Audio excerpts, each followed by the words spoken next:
வணக்கம். இன்றைய அரசியல் ஆடுகளம் நமக்கு சொல்லும் செய்திகள் என்ன? ஒரு அரசல் பார்க்கலாம். முதல் செய்தி, டிஜிபி, தமிழ்நாடு டிஜிபி மாற்றம். நாங்கள் ரொம்ப நாளாக இதை கேட்டுட்டு இருந்தோம். இப்போ ஏற்கனவே வெங்கட்ராமன் அவர் 7வது இடத்துல இருந்தவர், 8வது 7வது 8 அவரை தூக்கி பொறுப்பு டிஜிபியாக போட்டிருந்தாங்க. பாவம், முன்னாடி இருக்கிற சீனியர்கள்லாம் ஸ்டாலின் மனசாட்சி இல்லாமல் பாவம் சீனியர்களுக்கெல்லாம் பதவி கொடுக்காமல் போட்டாங்க. இப்போ சந்தீப் ராத்தோர் அப்படிங்கிறவர் அவர் பட்டியலினத்தை சேர்ந்தவர், ரொம்ப நல்ல மனிதர், நேர்மையான மனிதர். நான் காவல்துறையில் இருக்கும்போது எனக்கு எதிராக ஒரு அக்கிரமம் நடந்தது. அதை பற்றி நான் சொல்லணும்ல, இவர் எப்படிப்பட்ட மனிதர்னு நீங்கள் தெரிஞ்சுக்கணும். எனக்கு எதிராக ஒரு அக்கிரமம் நடந்தது. எப்போவுமே பொது பிரச்சனைகளில் நீங்கள் தலையிட்டு மற்றவங்களுக்கு நல்லது செஞ்சிட்டிங்கன்னா அதிகாரி பூரா நமக்கு எதிரே ஆகி விடுவாங்க. அது மாதிரி நான் காவல்துறையில் நிறைய நல்ல விஷயம், நிறைய பேருக்கு அவங்க வாழ்க்கையிலேயே மறக்க முடியாத அளவுக்கு அவங்க பணி விஷயம், அவர்களுக்கு சம்பளம் கிடைச்சது, எல்லா விஷயத்திலையும் நான் ஒரு யூனியனிஸ்டாக இருந்து, யூனியன் தலைவராக இருந்து நிறைய நல்லது செஞ்சேன். அதில் எனக்கு பகை வந்தது. அப்போ கமிஷனராக இருந்தார் ஒருத்தர் சென்னையில். அவர் என்ன பண்ணாருன்னு கேட்டிங்கன்னா, ஒரு சாட்சிகளெல்லாம் ரெடி பண்ணி நான் ஒரு டிஎஸ்பியை அடிக்க போனேன்னு சொல்லி என் மேலே குற்றச்சாட்டை போட்டு அதுக்கு என்கொயரி ஆஃபீஸராக நம்ம சந்தீப் ராத்தோரை போட்டாங்க, டிஜிபியை. அப்போ அவர் டெபுட்டி கமிஷனர் சந்தீப் ராத்தோரை போட்டாங்க. அப்போ நான் நினச்சேன், என்னடா அது போய் குற்றச்சாட்டை போடுறாங்க, கமிஷனரே நமக்கு எதிராக இருக்கார், இவர் டெபுட்டி கமிஷனர், அவருக்கு கீழே இருக்கிறவர், இவராக அவருக்கு சொல்கிறதுக்கு தான் நான் தலையாட்டுவாருன்னு நினச்சேன். ஆனால் அவர் விசாரிச்சுட்டு இது பொய் புகார்னு எழுதி கொடுக்குறாரு, அவருடைய ஃபைண்டிங். போனோடனே அந்த கமிஷனர் வாங்கி இவருக்கு சொல்கிறாரு, நான் கமிஷனர் சொல்கிறேன், இது உண்மை, இவர் அடிக்க போனாருன்னு எழுதி கொடுன்னு கேட்குறாரு. அப்போ அவருக்கு கீழே இருக்கிற அதிகாரி முடியாதுன்னு சொல்லிட்டு வெளில வந்தார். என்னை காப்பாற்றினார். பொய் புகாரிலிருந்து. எவ்வளவு கேவலமானவங்க பார்த்தீங்களா அதிகாரிகள்லாம். மேலிடத்தில் இருக்கிறவங்கள்லாம் இப்படி நிரபராதிகளை தண்டிக்கணுங்கிற எண்ணம் இருந்தவங்க. அன்னைக்கு என்னை காப்பாற்றினவர் சந்தீப் ராத்தோர். அதுக்கப்புறம் அவரை நான் பார்க்கவே இல்லை. அன்னைக்கு நினைச்ச மனசாட்சி உள்ள மனிதர் அப்படின்னு. அதுக்கப்புறம் இப்போ அவருக்கு பதவி உயர்வு வரும்போது இந்த ஸ்டாலின் அரசு 7வது 8வது ஆளை போட்டு அவர் இன்னும் 2-3 சீனியருங்க எல்லாத்தையும் அக்கிரமம் பண்ணாங்க. அப்போ தான் நான் போய் வழக்கு போட்டேன். இவங்கெல்லாம் சீனியர், இவர் தெரிஞ்சவருங்கிறதுக்காக இல்லை, சீனியர் பணிமூப்பு அப்படின்னு போட்டேன். அதுக்குத்தான் இவருக்கு கீழே இருக்கிற அதிகாரியெல்லாம் சேர்ந்து என்ன இப்போ இது பண்ணி ஸ்டாலின்கிட்ட இது பண்ணி செந்தில் பாலாஜி, ஸ்டாலின் இவங்க 2 பேரும் தான் சொல்கிறாங்கன்னு சொல்லி வேண்டுமென்றே என்னை கைது செய்தாங்க. இதுக்காகத்தான் இறைவன் இருக்கிறான். முதல் தண்டனை கிடைச்சிருச்சு. நான் வந்த உடனே எழுதினேன், இவர்களெல்லாம் திமுகவின் ஆதரவு பெற்ற அதிகாரிகள் மாற்றுங்க. அதில் இப்போ டிஜிபியை மாற்றிருக்காங்க. இப்போ இவரை மாற்றப்பட்டவர் பொறுப்பு டிஜிபி. இவர் டிஜிபின்னே போட்டாங்க. அப்போ நிரந்தரமாக போட்டிருக்காங்களா தெரியல. ஏன்னா இப்போ டிஎம்கே தோற்று போயிடுவாங்க. எந்த கட்சி ஆட்சிக்கு வந்தாலும் அவரை தான் டிஜிபியை எடுத்து ஏற்றுக்கொள்வார்கள். அதனால் அவர் டிஜிபி ஆனது மனதுக்கு மிக்க மகிழ்ச்சி அளிக்கிறது. அவருக்கு வாழ்த்துக்கள். எங்களுடைய கோரிக்கையில் டிஜிபியை மாற்றணும்னு பல தடவை சொன்னேன். எடப்பாடிக்கு சொன்னேன், இவங்களுக்கெல்லாம் சொன்னேன், பிஜேபிக்கு. அவங்கெல்லாம் புகார் கொடுத்தாங்களா என்னன்னே தெரியல, வாய் திறந்து சொல்ல மாட்டேங்கிறாங்க. ஒருவேளை அதிகாரிகளுக்கு பயந்துட்டு பண்ணுறாங்களான்னு தெரியல. அடுத்து என்னை கைது செய்கிறதுக்கு முக்கிய ரோல் பண்ணவர் கமிஷனர் அருண். அவர் திமுகவுக்கு ஆதரவாக பண்ணார். அப்போ அவரையும் மாற்றணும்ல, இல்லைன்னா அவரும் இதே மாதிரி பண்ணுவார். எங்களுடைய கோரிக்கை கமிஷனர் இவரையும் மாற்றணும், அருணையும் டேவிட்சன் ஆசீர்வாதம் அவரையும் மாற்றணும்னு தான் எங்களுடைய கட்சியின் சார்பாக நான் கோரிக்கையாக வச்சுருந்தேன். அதனால் ஒரு இது முடிஞ்சது. இப்போ நாங்கள் சொன்னதுக்கப்புறம் விஜய் அது நாங்கள் கேட்ட மாதிரியே இவங்களெல்லாம் பேர் சொல்லியே மாற்றணும்னாரு. அதனால் அவர் பெரிய கட்சி, செல்வாக்கு உள்ளவர். அதனால் இன்னும் 2 அதிகாரிகளையும் மாற்றணும். கமிஷனர் அருண் அவர்களையும், டேவிட்சன் ஆசீர்வாதம் அவர்கள் லஞ்ச ஒழிப்புத்துறையில் இருக்கார், அவரையும் மாற்றணும். இவர் 2 பேரும் திமுகவுக்கு ஆதரவாக இருந்தவர்கள். பதவியை தப்பாக பயன்படுத்தி என்னை போன்றவர்களை சிறைக்கு தள்ளினாங்க. மன்னிப்பே கிடையாது. ஒரு நிரபராதி வயிறஞ்சு சாம விட்டோம்னா அது பழிக்கும். அவங்க 2 பேர்த்துக்கு அது பழிக்கும் நிச்சயம். நிரபராதிகள் எல்லாம் நீங்கள் உள்ளே தள்ளினீங்கன்னா நீங்கன்னு இல்லை, உங்கள் குடும்பத்துக்கே இந்த பாவம் வந்து சேரும். எனக்கு விடுங்க, வருங்காலத்தில் கூட இந்த அஜித்குமார் மாதிரி ஆளெல்லாம் போட்டு அடித்து கொன்னீங்களே, பாவம் விடவே விடாது, உங்கள் குடும்பத்தையே சுற்றி வளைக்கும். அதனால் பாவத்தின் சம்பளத்தை வந்து ஒரு ஆள் ஒரு டிஜிபி அனுப்பிட்டார். அந்த டிஜிபிக்கு வந்து என்னுடைய கைதுக்கு நேரடி தொடர்பு இல்லை. ஆனால் அருணுக்கும் டேவிட்சன் ஆசீர்வாதமும் நேரடியாக தொடர்பு வச்சு எனக்கு பல தொந்தரவுகளை கொடுத்து எந்த தவறும் செய்யாத என்னை சிறைக்கு தள்ளினாங்கல்ல, எங்களுடைய வயிற்றெரிச்சல் சாபம் நிச்சயம் நடக்கும். உடனடியாக இவங்க 2 பேர்த்தையும் மாற்றணும். ஆனால் இவங்க மாற்றணும்னு சொல்கிறது என்னுடைய சுயநலத்துக்கு சொல்லவில்லை. இவர்கள் திமுகவுக்கு ஆதரவாக முழு ஆதரவாக செயல்படும் அதிகாரிகள் அப்படிங்கிறது தான். அவர் அருண் கூட சவுக்கு சங்கர் மேலே அவ்வளோ கோவப்படுறதுக்கு காரணம் அவர் அதிமுகவை சார்ந்து பேசுகிறார் அப்படின்னு. இவங்கெல்லாம் கட்சி மாவட்ட செயலாளர் மாதிரி இருந்தாங்க. கூடிய சீக்கிரம் அந்த அதிகாரிகளை மாற்ற வேண்டும் என்பது எங்களுடைய நேதாஜி மக்கள் கட்சி இயக்கத்தின் கோரிக்கை. அதனால் இதில் வந்து எனக்கு ஆதரவாக இருக்கக்கூடிய அத்தனை பேர் இந்த கோரிக்கைக்கு கை கொடுக்கணும். நாட்டு நலனுக்காகத்தான் இதை சொல்கிறோம். எனக்கு கிட்டத்தட்ட 10 லட்சம் ஃபாலோவர்ஸ் இருக்காங்க சோஷியல் மீடியாவில். அவர்களுக்கும் நான் கோரி இதாக விடுகிறேன், எங்களுக்கு ஆதரவு கொடுங்க. நேதாஜியுடைய ஆதரவாளர்கள் தமிழ்நாடு பூரா லட்சக்கணக்கான பேர் இருக்காங்க, இந்தியா பூரா கோடிக்கணக்கான பேர் இருக்காங்க. அத்தனை பேர் ஆதரவையும் கேட்கிறேன். ஒருதலை பட்சமாக ஒரு திமுகவுக்கு ஆதரவாக இருந்து எங்களுக்கு எதிராக செயல்பட்ட அந்த 2 அதிகாரிகளையும் மாற்றி நடுநிலைமையான அதிகாரிகளை போட்டு எலெக்ஷனை வந்து தேர்தலை நடுநிலையாக நடத்த வேண்டும்ங்கிறது எங்களுடைய முதல் கட்ட கோரிக்கை அப்படிங்கிறது முதல் செய்தியாக பதிவு செய்ய வரும். அடுத்த செய்தி, இன்றைக்கி விஜய் போய் மனு தாக்கல் செஞ்சுருக்கார். திருச்சி கிழக்கில் போய் மனு தாக்கல் செஞ்சுருக்காரு. எவ்வளோ கூட்டம் வந்திருக்குன்னு இந்த வீடியோவை பாருங்கள்.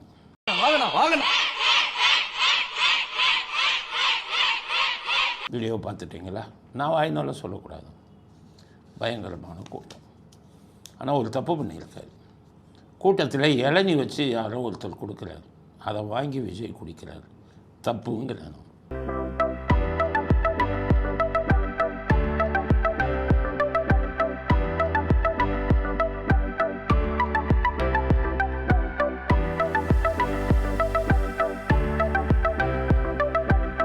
கூட்டத்தில் திமுக காரன் பூரா உள்ளே இருப்பான்.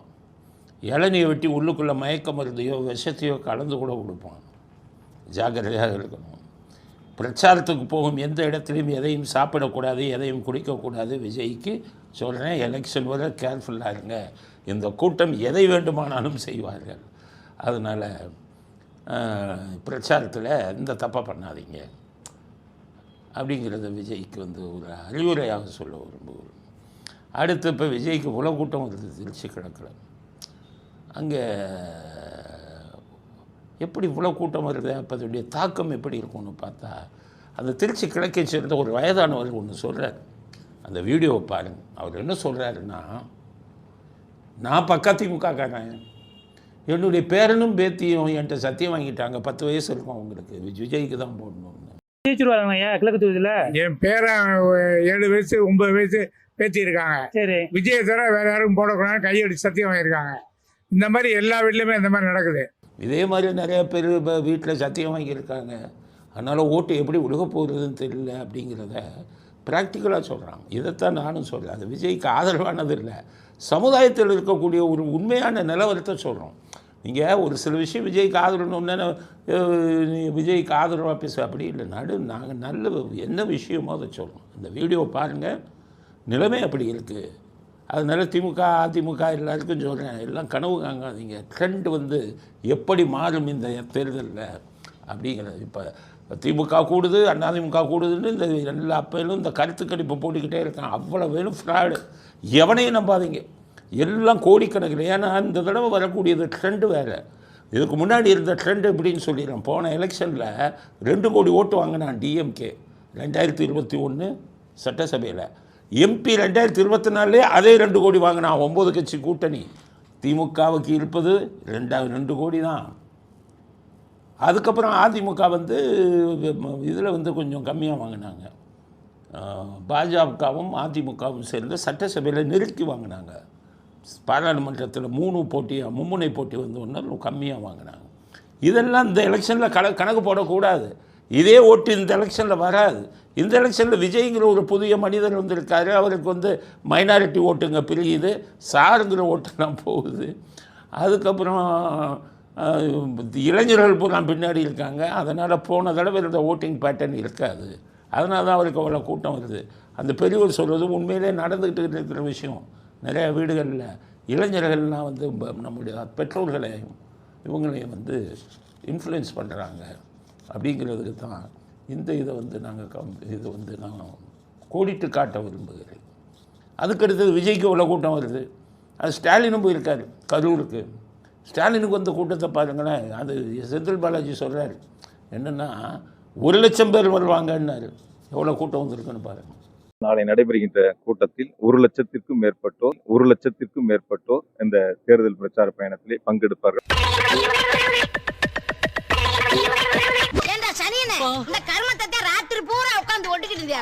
ஒரு கோடி செலவழிச்சு வச்சப்ப ஒரு கோடி நீ பார்த்த ஒரு கோடி இந்த இத்து போன 4 வாழத்தாருக்கு 1 கோடி ரூபாய் வகுத்தரிச்சப்ப. அதே திருச்சியில் கூட்டுனாங்க பணம் கொடுத்து. அதுக்கே கூட்டம் வரல, தானாக இவ்வளோ கூட்டம் வருது.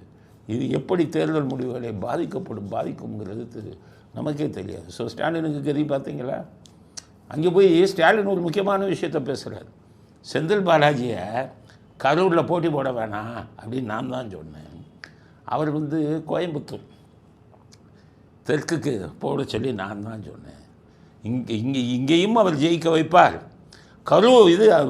கோயம்புத்தூரிலும் அவர் ஜெயித்து விடுவார். ஆக அவரிடம் பொறுப்பை ஒப்படைத்திருக்கிறேன். அசிங்கமாக இல்லை ஸ்டாலின்? ஒரு அதிமுகக்காரர் 77 வருஷம் ஆச்சு எங்கள் கட்சி ஆரம்பிச்சுன்னு பெருமையாக சொல்கிறீங்களே, அசிங்கமாக இல்லை? ஒரு அதிமுகக்காரரை நம்பித்தான் உங்கள் கட்சி இருக்கா? கரூரில் ஏன் உங்கள் கட்சிக்காரன் எவனும் இல்லையா? இல்லை கோயம்புத்தூர் தெற்கில் உங்கள் கட்சிக்காரன் யாரும் இல்லையா? சொல்ல வேண்டியதானே. நேரு நம்பி இருக்கேன்னு, அவர் பழைய ஆள், உங்கள் ஆள் அன்பில் மகேஷை நம்பி இருக்கேன்னு சொல்ல வேண்டியதானே. கொஞ்சம் கூட கூச்சம் இல்லாமல் அதிமுகவிலிருந்து வந்த செந்தில் பாலாஜியை நம்பி இருக்கேன், கரூர் வெற்றிக்கும் கோயம்புத்தூர் வெற்றிக்கும்னு சொல்கிறீங்களே. உங்கள் கட்சியில் மந்திரிகள் யார்? 10 மந்திரிகள் அதிமுகவிலேருந்து வந்த எம்ஜிஆர் சீடர்கள் தானே. அப்போ எங்கே போச்சு உங்கள் திமுக? 1949 ராபின்சனில் தொடங்கப்பட்ட கட்சி எங்கே போச்சு? என்ன பலம்? இங்கே சென்னையில் யாரை நம்பி நிற்கிறீங்க? நீங்கள் குளத்தூரில் எப்படி நிற்கிறீங்க? இவர் உதயநிதி சேப்பாக்கத்தில் என்ன தைரியத்தில் நிற்கிறீங்க? சேகர் பாபுன்னு அதிமுகவிலேருந்து வந்த ஒரு மனிதரை நம்பித்தான் அந்த சென்னையில் நீங்களும் உங்கள் பையனும் நிற்கிறீங்க. அப்போ என்ன அர்த்தம்? உங்களுக்கு சொந்த பலம் இல்லை. அதிமுக தான் உங்களுக்கு உதவி செய்கிறது. கேட்டால் எடப்பாடியை கேள்வி பண்ணிக்கிட்டு அதிமுக இது அடிமைன்னு அசிங்கமாக பேசுகிறீங்களே. அதிமுக அடிமை. இன்றைக்கி அதிமுக இல்லாவிட்டால் ஸ்டாலின் இல்லை, திமுக இல்லை. அதுதான் விஷயம். உங்கள் உதயநிதி கூட ஜெயிக்க முடியாது. அத்தனை பேரும் அதிமுக எம்ஜிஆர் சீடர்களின் காலில் விழுந்து கொண்டு தேர்தல் முடிவை எதிர்பார்த்து கொண்டிருக்கிறீர்கள். உங்களுக்கு ஏற்பட்ட மிகப்பெரிய கேவலம் அப்படிங்கிறதையும் அடுத்த கட்ட இதுவாக பதிவு செய்ய விரும்புகிறோம். அடுத்தது உதயநிதியும் போய் இன்றைக்கி நாமினேஷன் பண்ணியிருக்கு, மனு தாக்கல். உதயநிதி இன்றைக்கி பாட்டுமை அமாவாசைக்கு மறுநாள் யாரும் நல்ல விஷயம் செய்ய மாட்டாங்க. அதனால் பாட்டுமையில் போய் பண்ணியிருக்கீங்க. என்ன தைரியம் தெரியல. அதனால் ஊற்றி மூடிடும் உங்களுக்கு சேப்பாக்கம். நல்லா இருங்க. உங்கள் அப்பா வேட்பாளர் பட்டியல் சனிக்கிழமை விட்டார். சனிக்கிழமை அஷ்டம சனி, சிம்மராசி காலி, எல்லா வேட்பாளர்களும் மோதிக்கிட்டு இருக்கான். தாம்பரத்தில் இருக்கிற ராஜாங்கிறவர் வீட்டுக்கே வந்துட்டார், சட்டையை பிடிச்சிக்க டிஆர் பாலு வீட்டுக்கு. இப்போ அவர் கை காலில் விழுந்து ஒரு ராசாவை அனுப்பி சமாதானம் பண்ணிக்கிட்டு இருக்காங்க. யார்? இவரே சமாதானம் பண்ணிக்கிட்டு இருக்காங்க ராசாவை தாம்பரத்தில். அதே மாதிரி டி நகரில் கருணாநிதினு ஒருத்தர் நின்னார். அவர் ராஜினாமாவே பண்ணிட்டார் கட்சி பதவியை. டிவிக்கு ஆதரவு கொடுக்க போகிறேன்னு சொல்லி அவங்க ஆதரவாளர்கிட்ட சொல்லிக்கிட்டு இருக்காரு. அங்கேயும் காலி. பல்லாவரமும் காலி. பல்லாவரத்தில் கருணாநிதினு ஒருத்தர் எம்எல்ஏ ஆனார். அங்கே இவங்களுக்கு பிரேமலதாவுக்கு சீட்டு கொடுத்ததுனால அவர் கோபப்பட்டு அவர் ஆதரவாளர்கள்லாம் திரட்டி பிரேமலதா ஓடு போட மாட்டேங்கிறாரு. அதுக்கடுத்து எக்மூரும் காலி, பரந்தாமை நல்ல மனுஷன், நல்ல மனுஷனை விட்டுட்டு வேறு ஆள் கிடைக்கல. இந்த ஆளுக்கு போய் கொடுக்குறீங்க. தமிழன் பிரசன்னா, அது என்ன தமிழன் பிரசன்னா, பேரில் சேர்த்துக்கிட்ட கோமாளித்தனமாக எல்லா பிரதமர்லேருந்து அத்தனை பேரும் கொச்சப்படுத்தி பேசின ஒரு 3ஆம் தர பேச்சாளர் அங்கே போய் கொடுத்தீங்க. பரந்தாமன் உங்களுக்கு எதிராக இருக்கார். ஸோ நேரம் சரியில்லை. ஸோ உதயநிதி கட்ட நேரத்தில் போய் பண்ணிட்டார். ஏன் அன்னைக்கு தானே விஜய் பண்ணியிருக்காரு, நான் மட்டும் பண்ணிக்க. அப்போ விஜய்க்கும் கட்ட நேரம் தானே. விஜய் 2ல் நிற்கிறார், பெரம்பூரில் நிற்கிறாரு, திருச்சி கிழக்கில் நிற்கிறாரு. திருச்சி கிழக்கில் ஜெயிச்சாலும் அதை ராஜினாமா பண்ணிடுவார், ஏன்னா பாட்டுமே. அதனால போகிற தொகுதியா. ஸோ அவங்களுக்கு கன்சல்ட் பண்ணி இது தான் பண்ணியிருப்பாங்க. பெரம்பூரில் தான் அவர் ரீட்டைன் பண்ணுவார், திருச்சி கிழக்கு வந்து அவர் இது பண்ணுவார், விட்டுருவார். திருச்சி கிழக்கு கூட பாருங்கள், எல்லாம் மூச்சுக்கு மூச்சு அண்ணாதிமுகவை திட்டுறீங்கிற அப்பாவும் பையனும் கடைசி சேகர் பாபுவையும் செந்தில் பாலாஜியும் வந்து கையில் வச்சுக்கிட்டு உங்களுக்கு சொந்த பலம் இல்லாமல் அங்கே போய் நிற்கிறீங்க. விஜய் வந்து நாமினேஷன் போடும்போது நேராக எம்ஜிஆர் சிலைக்கு போய் மாலை போட்டுப்பாரு.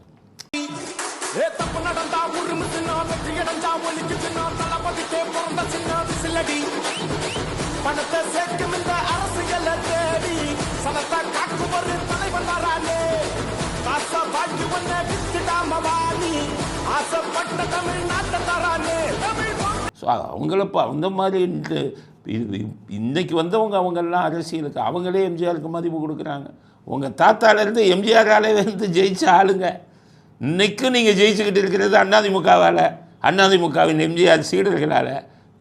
அவர் வந்துக்கிட்டு இன்றைக்கி வந்துக்கிட்டு இவர் வந்துக்கிட்டு நாமினேஷன் பண்ணி உதயநிதி சொத்து கணக்கை கொடுக்குறாரு. எவ்வளோ சொத்தான்? 12 கோடியாம், அவங்க மனைவிக்கு 8 கோடியாம், மொத்தமே 20 கோடியாம் உதயநிதியோட சொத்து.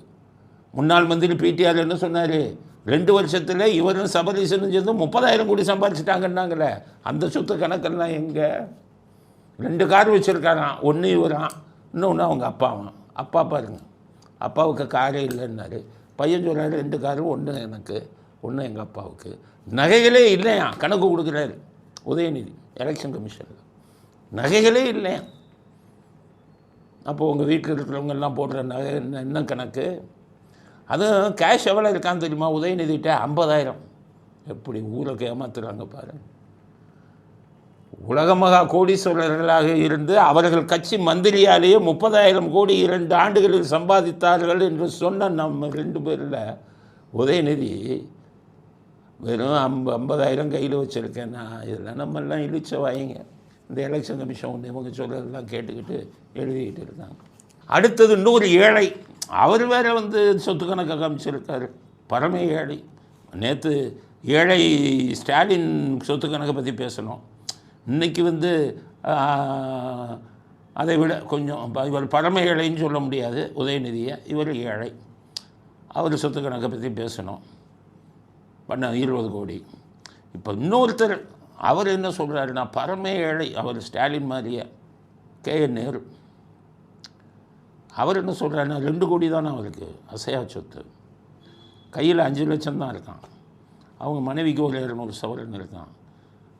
இடி அமலாக்கத்துறை 1020 கோடியை கொள்ளையடிச்சிட்டாரு, மோசடி பண்ணிட்டாரு, லஞ்சம் வாங்கிட்டாருன்னு கேஸு எஃப்ஐஆர் போடுன்னு ஆர்டர் கொடுத்துக்கிட்டு இருக்கான் இடி.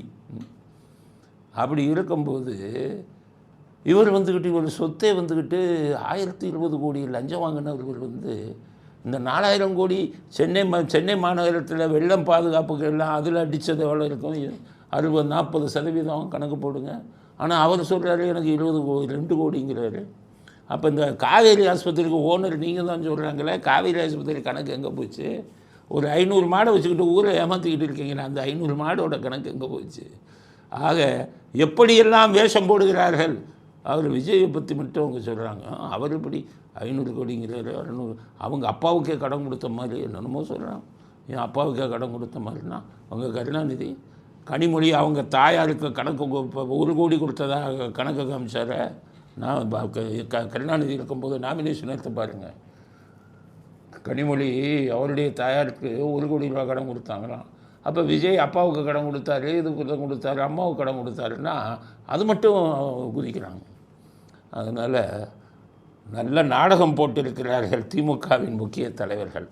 ஏழைகளாகவும் பரம ஏழையாகவும் தங்களை சித்தரித்து ஊர் மக்களை ஏமாற்றி கொண்டிருக்கிறார்கள்ங்கிறத தமிழ்நாட்டு மக்கள் புரிஞ்சுக்கங்க. அதுக்கு தான் இந்த நாமினேஷன் கதையை சொன்னேன், சொத்து கணக்கையும் சொல்லிட்டோம். இதுவரை ஸ்டாலின், உதயநிதி, KN நேரு 3 பேர் சொத்து கணக்கும் வந்துருச்சு. இனி வர்ற மந்திரிலாம் எவ்வளோ கொடுக்குறாங்கன்னு பார்ப்போம். அவங்கெல்லாம் நடிப்பாங்கள்ல, எவ்வளோ கொடுக்குறாங்கன்னு பார்ப்போம். அப்படிங்கிறது அடுத்த கட்ட செய்யும். அடுத்தது இன்றைக்கி ராசா பேசிய ஒரு ஆடியோ வெளிவந்திருக்கு, உரையாடல். கொஞ்ச நாளைக்கு முன்னாடி பேசியிருக்கார். அதை ஒரு திமுகவின் தலைவர் அப்படியே ரெக்கார்ட் பண்ணிட்டார். அதை கொடுக்கல இவ்வளோ நாளாக. இப்போ என்ன பண்ணிட்டார், அவருக்கு ஏதோ சீட்டில் ப்ராப்ளம்னு நினைக்கிறேன், அந்த ஆடியோவை ரிலீஸ் பண்ணிட்டார். ஆடியோவில் ராசா அப்படி என்ன தான் பேசியிருக்காரு அப்படின்னு பார்த்தீங்கன்னா, நம்ம இது கருணாநிதி குடும்பத்தை பற்றி பேசுகிறார். என்னென்னா, இந்த ஆடியோவை கேளுங்க முதல்ல, அப்புறம் பேசலாம். திமுகவில் இருந்து ஒரு எம்எல்ஏ வந்திருப்பாங்களா, ஒரு MP வந்திருப்பாங்களா, ஒரு கட்சிக்காரங்க வந்திருப்பாங்களா? நான் அரசாகி 2 மாசம் கழிச்சு கனிமொழி உள்ள வருது. அது வரைக்கும் நீலகிரி உட்பட எத்தனை பேர் வந்து பார்த்தாங்க? என் மன்னன் ஜெயிலுக்குள்ள எப்படி இருந்திருக்கும்? என் வீட்டுல ஏதாவது எடுத்தீங்களா? கலைஞர் ஜெயிலுக்கு போச்சு பணம், அதுக்கு மேலே நான் சொல்ல விரும்பல. என் வீட்டில் ஏதாவது CBI எடுத்தானா? இந்த ஆடியோவில் என்ன சொல்லியிருக்காரு முக்கியமாக, 2Gயில் 200 கோடி கருணாநிதி டிவிக்கு தான் பணம் போச்சுங்கிறார். அது 200 கோடின்னு முதலே குற்றச்சாட்டு. அவன் CBI ஒழுங்காக விசாரிக்காமல் CBI சரியாக விசாரிக்கணும்னு விடுதலை பண்ணிட்டாங்க. இப்போ அக்யூஸ்டே ராசா தான். ராசாவே ஒத்துக்கிறாரு கருணாநிதி டிவிக்கு தான் பணம் போச்சுன்னு. அதுக்கப்புறம் அழகிரி வந்தாராம் ராசாவை பார்க்க. அப்போ சொன்னாராம், 2G பணம் பூரா ஸ்டாலினுக்கு தானே போச்சு, நீ உண்மையை சொல்லிவிட்டு ஸ்டாலினுக்கு தான் போச்சு, கருணாநிதி டிவிக்கு தான் போச்சுன்னு உண்மையை சொல்லிட்டு நீ வெளியில் வர வேண்டியதானேயான்னு அழகிரி சொன்னாராம். அந்த வீடியோவை பார்த்தீங்க, ஆடியோவை. அது ஒன்று வெளியில் வந்துருக்கு. இப்போ இது எல்லாமே சோசியல் மீடியாவில் பெருசாக போட்டுக்கிட்டு இருக்காங்க. ஆனால் நான் சொல்கிற கதை என்ன அப்படின்னீங்கன்னா, இன்னும் அதில் நிறைய சொல்கிறார். பணம் எப்படி எப்படி போச்சு 2Gயில் எல்லா விஷயமும் இருக்குது. நான் என்ன சொல்கிறேன்னா, எல்லோரும் இந்த ஆடியோ தான் போட்டு காமிக்கிறாங்க. நான் என்ன சொல்கிறேன்னா, 2G வழக்கு டெல்லி ஹைகோர்ட்டில் நடந்து கொண்டிருக்கிறது. ஏற்கனவே கீழ்கோர்ட்டில் இந்த வழக்கில் ராசா கனிமொழி குற்றம் செய்தது நிரூபிக்கப்படவில்லைன்னு சொல்லி தான் விடுதலை பண்ணாங்க. இப்போ அப்பீல் மேல்முறையீடு போயிருக்கு. பாஜக என்ன பண்ணணும், CBIயை கூப்பிட்டு ராசா பேசின இந்த ஆடியோவை போட்டு அக்யூஸ்டே குற்றத்தை ஒத்துக்கொள்கிறார், அக்யூஸ்டே கருணாநிதி டிவிக்கு பணம் போச்சுன்னு சொல்கிறாரு, இன்னும் சில விஷயங்கள் எல்லாம் சொல்கிறாரு, அக்யூஸ்ட்டு அந்த குடும்பத்தை சேர்ந்தவர்கள் ஸ்டாலின் தான் பணம் வாங்கினார்னு சொல்கிறாங்க அப்படின்னு விஷயத்தெல்லாம் அக்யூஸ்ட்டு சொல்கிறாரு. இந்த வழக்கை மறுபடியும் விசாரிக்க சொல்லி கூடுதல் பத்திரிகை குற்றப்பத்திரிகை ராசாவுடைய வாக்குமூலத்தை எடுத்து கூடுதல் குற்றப்பத்திரிகை தாக்கல் செஞ்சு இதில் தண்டனை வாங்கி கொடுக்கணும். இந்த ஆடியோவை அப்படியே தூக்கி போட்டுறக்கூடாது, இந்த ஆடியோவை உபயோகித்து கொள்ளுங்கள் CBI, அதுதான் முக்கியமான விஷயம். இந்த ஆடியோ வந்தோடனே சும்மா பணம் கொடுத்துட்டாங்க, இது பண்ணிட்டாங்க அப்படின்னு பேசாது. வெறும் பணம் இதில் பிரச்சனை இல்லை. அதாவது இதுக்கு தண்டனை வாங்கி கொடுக்கணும். அப்போ தான் இந்த ஆடியோவுக்கான மரியாதை. ஏற்கனவே PTR 30,000 கோடின்னு சொன்னார், ஏதாச்சும் ஆச்சா? இப்போ இன்றைக்கி ஒரு ராசா ஒத்துக்கிறார் 2Gயில் பணம் வாங்கினது. ஏற்கனவே உங்கள் கூட்டணியில் இருக்கிற வைகோ ஷூட்கேஸாக அறிவாலயத்துக்கு பணம் போச்சுன்னு சொன்னார். அதனால் இதில் இவ்வளவு அக்கிரமம் பண்ணிட்டு தப்பிச்சிட்டான். ஜெயலலிதா 64 கோடியாம் அளவுக்கு அதிகமாக சொத்து சேர்த்த வழக்கு. இதில் குற்றச்சாட்டே கருணாநிதி டிவிக்கு 200 கோடி, 1,76,000 கோடி. இதில் ராசா இன்னொன்று சொல்கிறார், என்கிட்ட கட்சி நடத்துவேன், என்கிட்ட தேவையான பணம் இருக்குங்கிறார். அவர்கிட்ட எத்தனை ஆயிரம் கோடி போச்சு பங்கு, எல்லாமே வெளியில் வரணும்ல. எதுவுமே வெளியில் வராமல் இப்போ வெளியில் வந்திருக்கு. இதை பாஜக பயன்படுத்தி நடவடிக்கை எடுத்து குற்றவாளிகளுக்கு தண்டனை வாங்கி கொடுக்க வேண்டும். அப்பீல் நடந்துக்கிட்டு இருக்குது டெல்லி ஹைகோர்ட்டில். அதில் இந்த பொது ஆதாரங்களை கொண்டு போகணும் அப்படிங்கிறது நம்முடைய அடுத்த கட்ட கருத்து. அடுத்தது செம்மன் குவாரி கேஸ். அதில் இவர் விடுதலையாம் பொன்முடி. என்ன அநியாயம் பாருங்க. ED அங்கேருந்து வந்தாங்க செம்மன் குவாரியில். இந்த செம்மன் குவாரியில் 100கணக்கான கோடி லஞ்சம் வாங்கியிருந்தார் உதயவர் பொன்முடி. அந்த லஞ்சத்தை அவங்க பையன் பேரில் சவுதி அரேபியாவில் கம்பெனி ஆரம்பித்து அந்த கம்பெனியை சமீபத்தில் 100 கோடிக்கோ 200 கோடிக்கோ விற்றாருன்னு ED ஆதாரத்தோடு வந்தாங்க. ஆனால் கோர்ட்டில் அவரை விடுதலை பண்ணிட்டாங்க. ஏன் விடுதலை பண்ணுறாங்கன்னா, கீழ்கோர்ட்டு இவங்க ஆளுங்கட்சி, எல்லா அக்கிரமம் பண்ணுவாங்க, பயமுறுத்துவான், கொலை பண்ணுவாம்மா ஜட்ஜுங்களை, பயந்துடுவாங்க. அதனால தான் இதுக்கு முன்னாடி இருந்த வழக்கம் அப்படி தானே, ஹைகோர்ட்டில் தான் வந்து தண்டனை கிடைச்சது, அதுவும் தானாக முன் வந்து எடுத்தாங்க. இது ஆட்சி போக போகுது, அதனால் அடுத்து வர ஆட்சி இதுக்கு அப்பீல் பண்ணணும். அப்பீல் பண்ணால் பொன்முடியும் அவர் பையனும் ஜெயிலுக்கு போகணும் அப்படிங்கிறது தான் இது. அவர் விடுதலைன்னு அவங்க நிரபராதின்னு நினச்சிடாதீங்க. கீழே இருக்கிற கோர்ட்டுகள்லாம் அப்படி தான், மேலே இருக்கிற கோர்ட்டுகளில் அவர்கள் சுதந்திரமாக தைரியமாக முடிவெடுப்பாங்க. அதனால் அப்பீலில் இந்த வழக்கிலும் பொன்முடி நிச்சயம் சிறைக்கு செல்வார். அதற்கான போதுமான ஆதாரம் ஈடிட்ட இருக்குது. அதனால் ஈடி தன்னுடைய ஆதாரத்தை வலுவாக பயன்படுத்தி இது அப்பீலுக்கு கொண்டு போய் சிறை தண்டனை வாங்கி கொடுக்க வேண்டும்.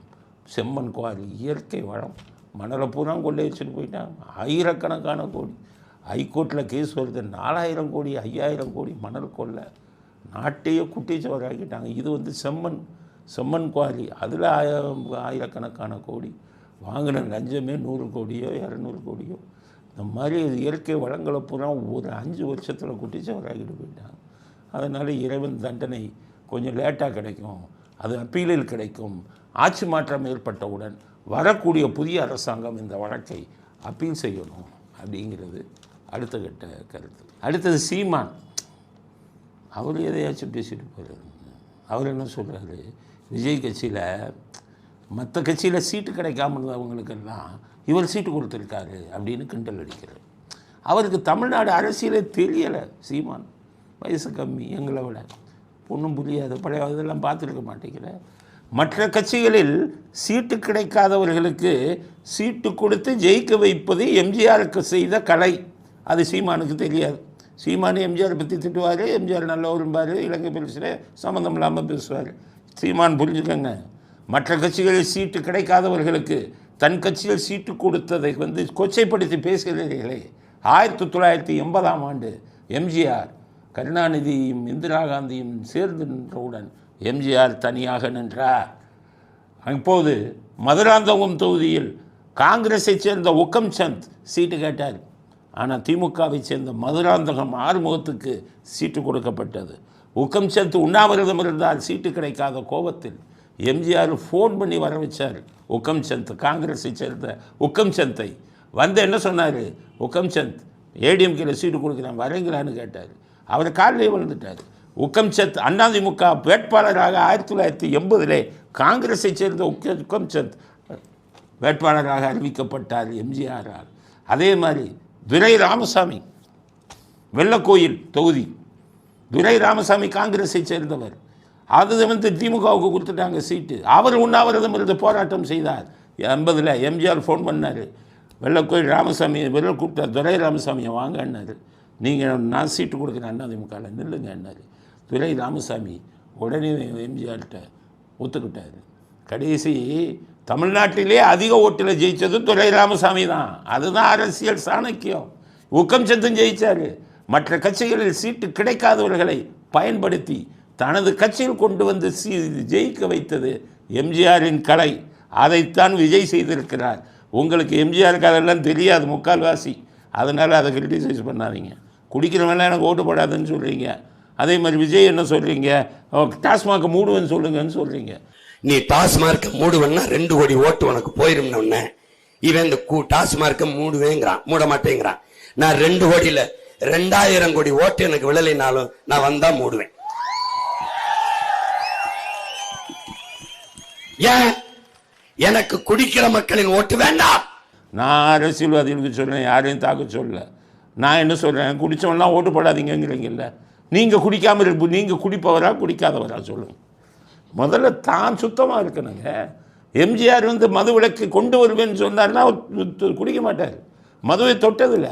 இப்போ எல்லா அரசியல்வாதிகளுமே நீங்கள் இல்லை, அந்த பக்கம் இப்போ என்டிஏல ஒரு கூட்டணியில் ஒருத்தர் இருக்கார், அவர் பண்ணை வீடுக்கு வெளிநாடு மது போகும், அவருக்கு யார் சொல்கிறேன்னா அவருக்கு தெரியும். ஆனால் அவர் வந்து மதுவை ஒழிக்கணும் பாரு. அதே மாதிரி அரசியல்வாதிகள் நீங்கள் குடிக்கிறீங்களா இல்லையா அதை நாட்டு மக்களுக்கு சொல்லுங்கள். அதுக்கப்புறம் குடிக்கிறவங்க எனக்கு ஓட்டு போட வேணாம்னு சொல்லுங்கள். முதல்ல நீங்கள் சொன்னால் உங்கள் இயக்கத்தை சேர்ந்தவர்கள் கேட்பாங்க. உங்கள் இயக்கத்தை சேர்ந்தவர்கள் நல்ல ஒரு பெரிய சித்தாந்தத்துக்காக இருக்கிறவங்க சொல்லுங்கள், என்னுடைய கட்சியை சேர்ந்தவர்கள் யாரும் குடிக்கக்கூடாதுன்னு அங்கே ஒழுக்கத்தை கொண்டு வாருங்கள். அதுக்கப்புறம் டாஸ்மாக்குக்கு வரலாம். டாஸ்மாக்குங்கிறது இன்றைக்கி 10 லட்சம் கோடி கடனை வாங்கின நிலைமையில் டாஸ்மாக்குங்கிறது உடனடியாக மூட முடியாது. 40,000 50,000 கோடி வந்துக்கிட்டு இருக்குது. டாஸ்மாக்கை மூடணும், ஆனால் அதற்கு அவகாசம் தேவை. பீகார்லெல்லாம் கொஞ்சம் கொஞ்சமாக மூடினாங்க, நிதி நிலையை சரி பண்ணாங்க. அதனால் அவசரப்பட்டு பேசுங்க. இவர் சொல்கிறாரு சீமானு, நிறையா கடன் வச்சுட்டு போயிட்டாங்க முன்னாடி இருந்தவங்க, நான் வந்தேன்னா ஆட்சிக்கு வந்தால் கடனை கட்ட மாட்டேன். இதுவும் சரியான பேச்சு இல்லையா? ஒரு கடன் ஒரு வீட்டு மேலே இருக்குது, நீங்கள் போய் அந்த வீடை மாற்றிக்கிட்டீங்கன்னா கடன் உங்களை தான் சேரும். வீடை யார் வாங்கினாங்களோ அவங்களுக்கு தான் சேரும். நமக்கு முன்னாடி ஆட்சியில் இருந்தவங்க கடன் வாங்கினாலும் பின்னாடி ஆட்சிக்கு வருபவர்களைத்தான் அது சேரும். அதை தான் கட்டணும். உங்களுக்கு கடன் வாங்குறது தவிர வேறு வழி இல்லை. எப்படி கடன் வருதுன்னா 3000 கோடி 3 லட்சம் கோடி தான் வருது வருமானம் தமிழ்நாடு அரசாங்கத்துக்கு. செலவு 4 லட்சம் கோடி. ஒவ்வொரு வருஷத்துக்கும் 1 லட்சம் கோடி கடன் வாங்கணும். அதனால தான் இவங்க இந்த 5 வருஷத்தில் கிட்டத்தட்ட 5 லட்சம் கோடியை கடன் வாங்கி வச்சுருக்காங்க. அதனால் காங்கின கடனை கொடுக்க மாட்டேன்னு சொல்கிறது சட்டத்திற்கு ஏற்புடையதல்ல. சட்டப்படி அது முடியாது. நீங்கள் ஒரு தடவை நீங்கள் கடனை கட்ட மாட்டேன்னு சொன்னால் என்ன ஆகும் தெரியுமா? உங்களை இதில் சேர்த்துருவான், உங்கள் கிரெடிட் ஸ்கோர் டவுனில் போயிடும். அடுத்து எந்த பேங்க்கும் உங்களுக்கு லோன் கொடுக்க மாட்டான். எந்த நிதி நிறுவனங்களும் உங்களை பிளாக் மார்க்கில் மார்க் பண்ணிடுவான். அதனால் நீங்கள் ஆட்சிக்கு வரணும்னு கனவுல இருக்கீங்க, சட்டத்தை புரிஞ்சுக்கங்க. கடனை கட்ட மாட்டேன் அப்படிங்கிறதெல்லாம் பொருத்தமில்லாத ஒரு விஷயம். ஒரு நல்ல பெரிய தலைவர்கள்லாம் அப்படி பேசக்கூடாது. என்னடா சட்டம் அடிப்படையே தெரியலன்னு சொல்லி உங்களுக்கு தான் கெட்டது. உங்கள் நன்மைக்காக இந்த இதெல்லாம் நான் பாயிண்ட் அவுட் பண்ணுறேன். புரிந்து கொள்ளுங்கள் சீமான் அப்படிங்கிறது அடுத்த கட்ட கருத்து. இத்துடன் இன்றைய அரசியல் ஆடுகளம் நிறைவு பெறுகிறது. மீண்டும் நாளை புதிய செய்திகளுடன் உங்களை சந்திக்கிறோம். நன்றி, வணக்கம், ஜெய் ஹிந்த்.